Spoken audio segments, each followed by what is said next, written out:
Hello दोस्तों, स्वागत है आपका फिर से मेरी एक नई वीडियो पे। तो मैं आपका भाई सोनू हाजिर हूँ फिर से एक नई वीडियो के साथ। तो आज की वीडियो उन भाइयों के लिए खास होने वाली है जो इतिहास को जानने की रुचि रखते हैं। अपने मन में इतिहास को जानने का उनके मन में एक कीड़ा सा है कि आखिरकार क्या हुआ था उन शताब्दियों में, जिनकी वजह से इतनी लड़ाई, इतने दंगे हुए थे और देश में इतना आतंक फैला था। तो सभी उन भाइयों के लिए आज की वीडियो काफी मजेदार और इंटरेस्टिंग होने वाली है। वो क्यों? क्योंकि आज हम बात करने वाले हैं ताजमहल। क्या ताजमहल सच में एक प्रेम की निशानी है, या इसके पीछे छुपे कुछ रहस्य जो कि आज भी आम आदमी के मन में एक सवाल बनकर पैदा होते हैं? वो सवाल क्या है? जैसे कि क्या सच में 22 कमरों में ऐसा कुछ है जिसे आम जनता अगर देख ले तो ताजमहल संकट में आ सकता है? क्या सच में शाहजहां ने अपने जो कारीगर थे ताजमहल बनाने में, जिन्होंने योगदान दिया था, उनके हाथ कटवा दिए थे? ऐसा क्यों कहते हैं लोग? जी हाँ, आज की वीडियो में हम यही जानने की कोशिश करेंगे कि क्यों लोग इन सवालों से घिरे हुए हैं। अभी तक क्यों नहीं इन सवालों से पर्दा उठा? तो बने रहे वीडियो को लास्ट तक देखना, क्योंकि आज की वीडियो में मैं आपको बताने वाला हूँ ताजमहल से जुड़ी कुछ ऐसी रहस्यमयी सच जो अभी तक आपने ज्यादातर नहीं पता होगा। शाहजहां और मुमताज की कहानी। जब शाहजहां साल 1612 में उन्होंने अपने विवाह का निर्णय लिया तो उन्होंने अर्जुमंद बानो बेगम से अपना विवाह किया। उसके बाद उन्होंने उसे मुमताज महल की भी उपाधि दी, लेकिन कुछ कारणों की वजह से उन्हें वो अपनी पत्नी न मानकर एक सलाहकार के साथ और एक काफी भरोसेमंद इंसान भी मानते थे, जिन पर वो अपना आंख बंद करके भरोसा कर सकते थे। लेकिन कुछ सालों बाद कुछ ऐसा हुआ जिसकी वजह से उनका मन एक तरह से ऐसे टूट ही गया हो। जी हाँ, सन 1631 में जब उनकी जो पत्नी थी अर्जुमंद बानो बेगम, उन्होंने अपने 14वें बच्चे को जन्म दिया, लेकिन जन्म देते ही उनका निधन हो गया था वही महल में ही, जिसकी वजह से राजा शाहजहां को काफी दुख में और पीड़ा में देखकर उनका मानो एक तरह से मनोबल एक तरह से टूट ही गया हो। जी हाँ, जब मुमताज अपने 14वीं बच्ची की मां बनने वाली थी, जब ही उनका निधन हो गया था। लेकिन इस निधन से सबसे ज्यादा दुख हुआ था वो राजा शाहजहां को हुआ था, जिन्होंने उनकी याद में ये मकबरा यानी ताजमहल बनवाने का निर्णय लिया था। तो सन 1632 में राजा शाहजहां ने ताजमहल को बनाने की जो नींव रखी थी, उसमें हजारों कारीगरों ने कार्य किया था। तो करीब 22-23 सालों में इसे बनाकर कंप्लीट किया गया था। इसके लिए राजस्थान के मकराना से सफेद संगमरमर लाया गया था और कुछ कीमती पत्थरों को इसमें डिजाइनिंग रूप से सजाया भी गया था। आप कभी अगर जाओ ताजमहल घूमने तो आप देखना कि ताजमहल के जो फ्रंट पेज पे डिजाइनिंग पत्थर लगे हुए हैं, वो पत्थर काफी कीमती और राजस्थान से ही लाए गए थे, मकराना से। फिर इस प्रकार ताजमहल बनके तैयार हुआ था करीब 1653 या 54 के करीब। इस प्रकार ताजमहल बनने के बाद उसका जो खूबसूरती का नजारा है वो आज भी लोगों को मन मोह लेता है।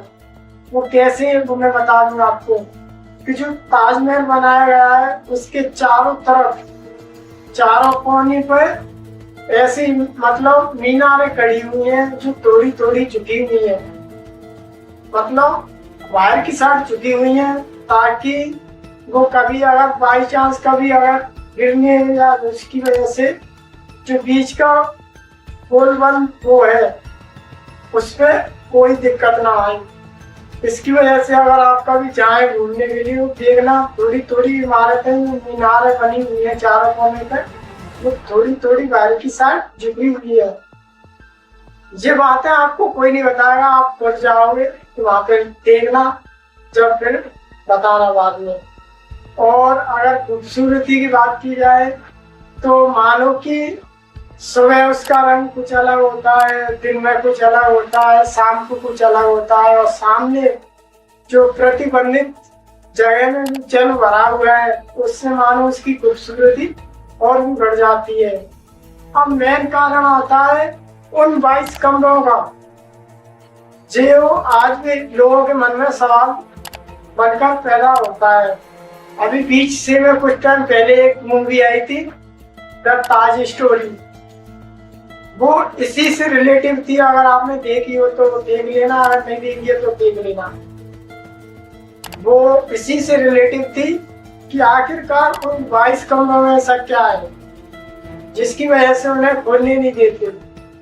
कुछ लोग दावा करते हैं कि उसमें शिव की मूर्ति है, कुछ मुगल शासक ये चीज कहते हैं कि वो जो उस टाइम के भंडार कक्ष थे।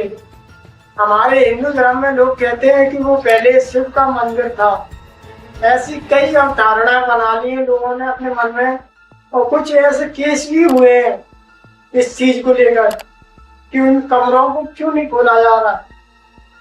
हिंदू लड़ रहे हैं कि ये शिव का मंदिर है, मुस्लिम है वो बोल रहे हैं कि ये हमारा पूर्वजों का मकबरा है। तो ये सवाल आज भी लोगों के मन में एक कांटी सा चुभ रहा है। तो इस वीडियो में हम आपको बता दें कि ऐसा अभी तक कोई प्रमाण मिला नहीं है कि जिससे उसे शिव का मंदिर या कुछ और घोषित कर दिया जाए, क्योंकि इतिहासकारों ने काफी जानकारी काफी रिसर्च किया है इस चीज के बारे में, लेकिन ऐसा कुछ पता चला नहीं है जिसकी वजह से इसे शिव मंदिर या हिंदू धर्म का मंदिर बोला जाए। जी हाँ, आपने सुना होगा, लोगों के मुंह से आजकल आप सुनते होंगे, लोग बोलते हैं कि शाहजहां ने उन कारीगरों के हाथ कटवा दिए थे जिन्होंने ताजमहल का निर्माण किया था, ताजमहल जिन्होंने बनाया था। ऐसा लोग क्यों बोलते हैं? क्योंकि लोगों को जो कि उनके पूर्वज थे उन्होंने ये बात बताई उनको कि ताजमहल जिसने बनाया था उनके हाथ कटवा दिए थे उस राजा ने। हालांकि ऐसा इतिहासकार बताते हैं कि इसका कोई पक्का ठोस सबूत मिला नहीं है कि राजा शाहजहां ने उन कारीगरों के हाथ कटवा दिए थे जिन्होंने ये ताजमहल का निर्माण किया था। ऐसा कोई ठोस सबूत उनके पास अभी है नहीं जिससे ये साबित किया जाए कि राजा ने उन कारीगरों के हाथ कटवा दिए थे। हालांकि कुछ लोग बोलते भी हैं कि हाथ कटवाए थे, लेकिन उन्होंने उनकी 7 पुश्तों तक उन्हें खान पान रहन सहन की पूरी जिम्मेदारी भी ली थी। लेकिन इसके बाद भी कुछ ऐसी बातें हैं जो लोगों के मन में आज भी सवाल बन के उठती हैं। वो क्या है कि जो शाहजहां का अंतिम समय था वो आगरा के किले में ही गुजरा था, लेकिन औरंगजेब ने उन्हें जब नजरबंद कर लिया था 1658 के आसपास, तो वो अपने किले से ही उस ताजमहल को निहारते रहते थे।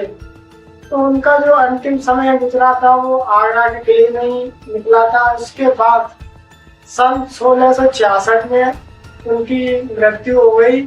तो उनका भी जो मकबरा बनवाया था वो मुमताज के बगल में ही बनवाया गया था, जो आज भी है आगरा में। अगर आप कभी देखनी चाहें तो देखना जरूर, ताजमहल के बगल में ही उनका भी मकबरा बनवाया गया है।